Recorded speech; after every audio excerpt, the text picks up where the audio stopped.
नमस्कार रविंद्र जी। पिछली कड़ी में कीर्तन की बात चली थी जी। और एक ठेका होता है, एक तरह का ताल है जो कहरवा जैसा लगता है, धुमाड़ी, उसकी भी हमने चर्चा की। बिल्कुल। भजन कीर्तन की बात से याद आया कि प्रादेशिक संगीत में कई बार भक्ति गीत जो बजाए जाते हैं, हाँ। उसमें जो ठेका बजता है, वो जो रिदम पैटर्न होता है, वो कहरवा जैसा सुनने में लगता है, लेकिन है अलग, उसे भजनी ठेका भी कहा जाता है। बिल्कुल बिल्कुल। पहले तो एक मराठी भक्ति रचना सुन लेते हैं और फिर आगे बात बढ़ाते हैं। जी।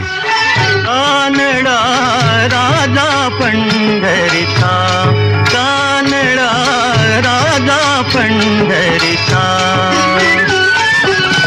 वेदा नाही कळला अंत पार याचा, कानडा राजा पंढरीचा, कानडा राजा पंढरीचा।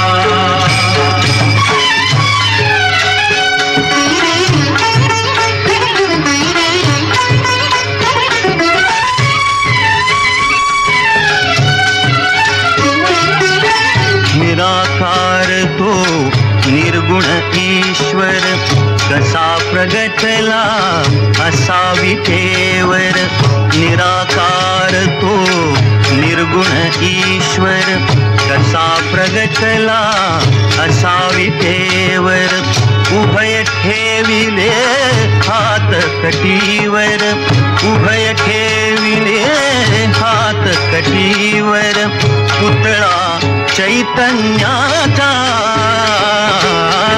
कानडा राजा पंढरीचा, कानडा राजा पंढरीचा। रविंद्र जी, ये थी झलक एक मराठी भक्ति गीत की। जी देखिए, ईश्वर की आराधना, ईश्वर की प्रार्थना, ये तो हर जगह पर होती है जी। हमारे ये देश की ये विशेषता है, जिसे हम बड़े गौरव से हमेशा कहते आए हैं कि हमारे देश में विविधता में एकता है। जी जी। तो ये ही हमारी संस्कृति की पहचान है। तो ये विविधता में एकता यहाँ पर भी दिखती है संगीत के माध्यम से। जी। कैसे, मैं आपको बताता हूँ कि हर प्रांत में अपना अपना एक लोक संगीत है। लोक संगीत मतलब जो परंपरागत चलता आया है, वो है लोक संगीत। और हर प्रांत में अपनी अपनी एक शैली है जिसमें हम लोग ईश्वर की प्रार्थना करते हैं। कोई उसे भजन कहता है, कोई उसे कीर्तन कहता है, जी जी। या उसके जो भी नाम जिस प्रांत में है। तो यहाँ पर एकता किस तरह से है कि हम बात कर रहे हैं कहरवा ताल की। जी। तो कहरवा ताल जो है, वो कहरवा ताल हर जगह पर आपको ये ईश्वर आराधना में मिलता है। मतलब वो भाषा कोई भी हो या उसका रचना कोई भी हो, लेकिन उसमें जो भक्ति गीत गाया जाता है वो कहरवा ताल से ताल्लुक रखता है। अच्छा। तो वो कीर्तन जो है उसमें वो खोल वाद्य बजाया जाता है, मृदंग जैसा दिखता है ये। मृदंग जैसा दिखता है, नाल कहते हैं, खोल कहते हैं। जी जी। तो उसका जो ठेका है, वो मैं तबले पे ही उसका थोड़ा सा डेमोन्स्ट्रेशन आपको देने की कोशिश कर रहा हूँ। वो जो है,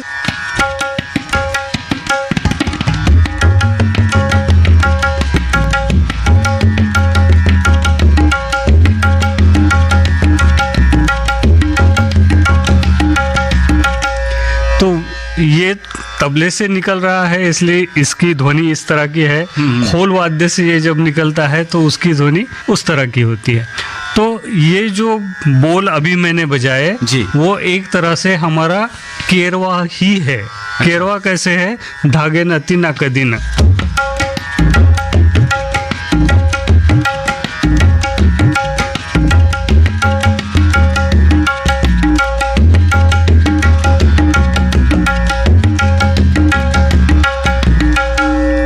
तो ये केरवा का जो रिलेशन है, जी जी, ये हर जगह पर मिलता है।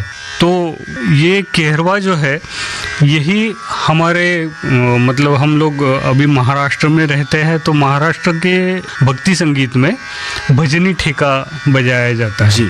तो भजनी ठेका जो है वो भी एक तरह से कहरवा का ही आविष्कार है। उत्तर प्रदेश में जो भक्ति संगीत गाया जाता है जी। अक्सर उसमें ढोलक होता है और ढोलक पर कहरवा बजाया जाता है भक्ति संगीत में। तो कहरवा जो है वो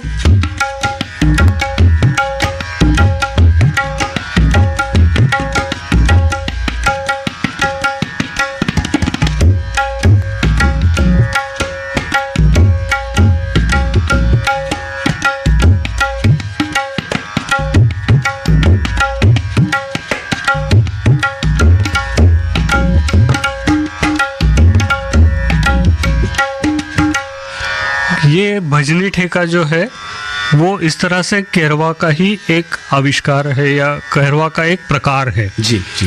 तो कहरवा के जो प्रकार है इसमें जब अंतरा गाकर फिर से ध्रुपद पे आते हैं, मुखड़े पर आते हैं, मुखड़े पे आते हैं, तो मुखड़ा जो होता है तो मुखड़े में लग्गी बजाई जाती है। हाँ हाँ। तो लग्गी जो है वो लग्गी उस गीत को सौंदर्यशाली बनाने में मदद करती है और जो भक्ति रस है हाँ उसकी उत्पत्ति उसमें होती है। तो ये लग्गी के बोल क्या अलग होते हैं? लग्गी के बोल अलग होते हैं, मतलब हमारा जो भजनी ठेका चल रहा है हाँ। उसी में एक लग्गी है, मतलब धिन दा धिन धा धिन ता तिन ता, ये हो गया भजनी ठेका। अब भजनी ठेका में लग्गी धातिन नाड़ा तातिन धाड़ा, धातिन नाड़ा तातिन धाड़ा। तो ये कैसे बजते हैं?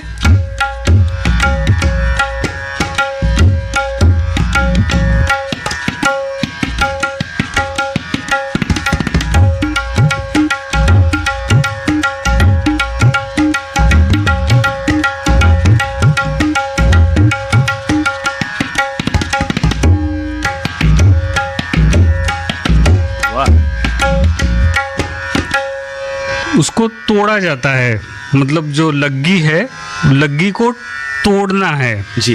तोड़ने के बाद में वो सम पे आती है, सम पे आने से वहाँ से फिर से वो ताल का जो चक्र है वो शुरू होता है।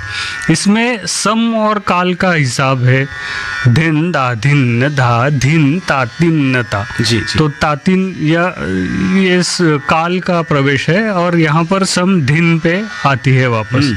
तो सम पे आने के लिए एक प्रकार से तिहाई ली जाती है और तिहाई को हम लोग तोड़ भी कहते हैं लोक संगीत की भाषा में। और भजनी जो ये ठेका है, ये ताल है, इसकी विशेषता देखिए कि सुनने वाला भजन चूंकि गाया जा रहा है, भक्ति रचना है, हाँ। तो उसमें अनायास ही डोलने लगता है, बड़ी सहजता से उसमें डूब जाता है। बिल्कुल, उसमें भक्ति रस ओतप्रोत भरा हुआ है जी। इसमें दोनों तीनों बातें होती है। एक तो जो काव्य है वो काव्य और उसके शब्द जो है वो हमें भक्ति रस में डुबाते हैं जी।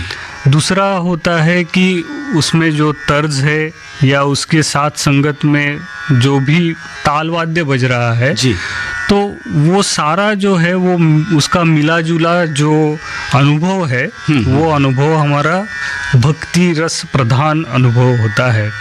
एक मन को शांति देने वाला संगीत जो है वो ईश्वर आराधना है, मन को शांति मिलने के लिए संगीत का एक माध्यम है। इस माध्यम के जरिए ईश्वर की अगर आराधना होती है तो वो सबको भाती है, सबको अच्छा लगता है। बहुत ही सुंदर, बहुत अच्छी बात आपने कही है।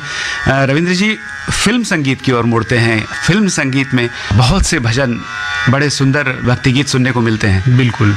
कौन सा भक्ति गीत आपको याद आ रहा है किसी फिल्म से? हम लोग अभी भजनी ठेका की बात कर रहे थे। जी जी। तो कहरवा तो हर जगह मिलता है भक्ति संगीत में, फिल्मी जो भी गीत है, सिने गीत, तो सिने गीतों में कहरवा बहुत जगह पर मिलता है। एक भजनी ठेका जिसमें है जी, वो गीत मैं सुनाना चाहूँगा, सुख के सब साथी। वाह वाह वाह, बहुत ही लोकप्रिय भजन है ये जी। फिल्म गोपी से।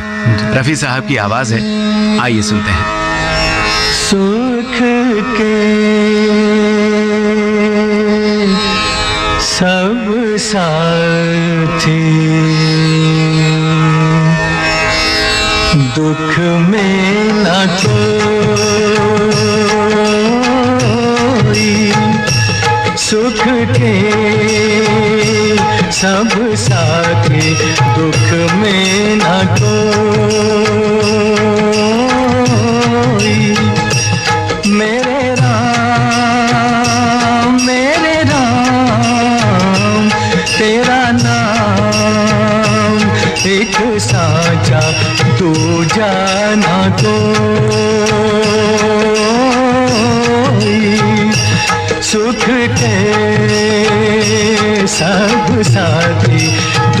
में ना कोई।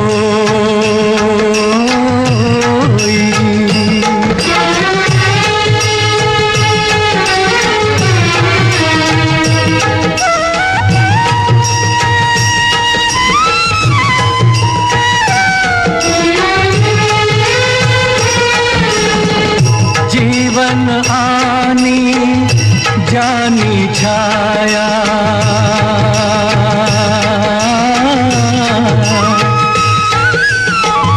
जीवन आनी जानी छाया, झूठी माया झूठी काया, फिर काहे को सारी उमरिया, फिर काहे को सारी उमरिया, पाप की गठरी ढोई, सुख के सब साथी दुख में ना कोई। मेरे राम तेरा नाम एक साचा दूजा ना कोई।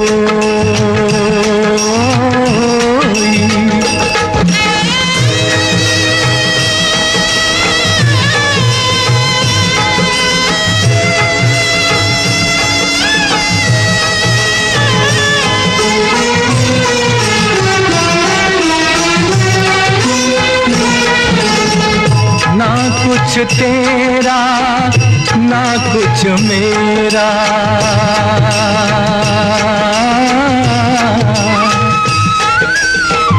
ना कुछ तेरा ना कुछ मेरा, ये जग जोगी वाला फेरा, राजा हो या रंग सभी का, राजा हो या रंग सभी का, अंत एक सा होई, सुख के सब साथी दुख में ना कोई। सिने संगीत में तबले का दौर। संगीत सरिता में इन दिनों आप सुन रहे हैं ये श्रृंखला। आज हमने प्रस्तुत की इस श्रृंखला की 8वीं कड़ी। इस श्रृंखला में हमारे अतिथि थे श्री रविंद्र खासनीस। इनसे बातचीत की जयंत पात्रीकर ने। तकनीकी सहयोगी वंदना ठाकुर और निखिल दामापुरकर।